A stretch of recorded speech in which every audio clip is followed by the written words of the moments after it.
আজকে আমি বানাচ্ছি একদম হেলদি আর রিফ্রেশিং ফলের পপসিকলস। ঘরে দেখলাম অনেক রকমের ফল পড়ে আছে, আর আমার ইউজুয়ালি খুব একটা ফল খেতে ভালো লাগে না। জানি এটা ঠিক নয়, আমাদের মৌসুমি ফল খাওয়া উচিত, আমাদের শরীরের জন্য খুব ভালো। তো তাই ভাবলাম ফলগুলোকে একটু অন্যরকমভাবে না হয় খাওয়া যাক। তো ঘরে যে যে ফল ছিল আমার কাছে ছিল কিউই, ব্লুবেরিজ আর বেদানা।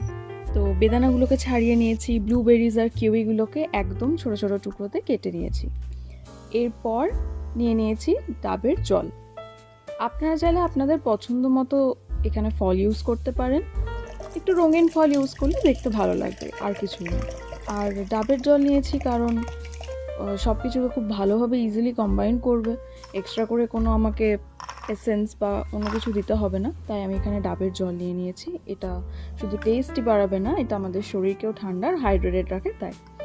তো এবার এই কুলফি মোল্ড বা পপসিকল মোল্ডের মধ্যে এবার ছোটো ছোটো টুকরো করে কেটে রাখা ফলগুলোকে দিয়ে দিলাম, তার মধ্যে দিয়ে দেবো ডাবের জল। ব্যাস, এবার ঢাকনা বন্ধ করে আইসক্রিম স্টিক দিয়ে দেবো, আর এগুলোকে ফ্রিজারে রেখে দেবো 6 থেকে 8 ঘন্টা ঠান্ডা হওয়ার জন্য বা জমে যাওয়ার জন্য।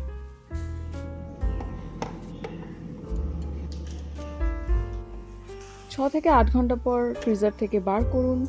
মুড আর শরীর ঠান্ডা করতে এই ফ্রেশ ফল দিয়ে বানানো পপসিকলসগুলোকে এনজয় করুন। ট্রাই করে দেখুন, আর আর আমাকে জানাতে কিন্তু ভুলবেন না যে কেমন লাগলো। রেসিপিটা ভালো লাগলে লাইক আর শেয়ার কিন্তু অবশ্যই করবেন। টাটা।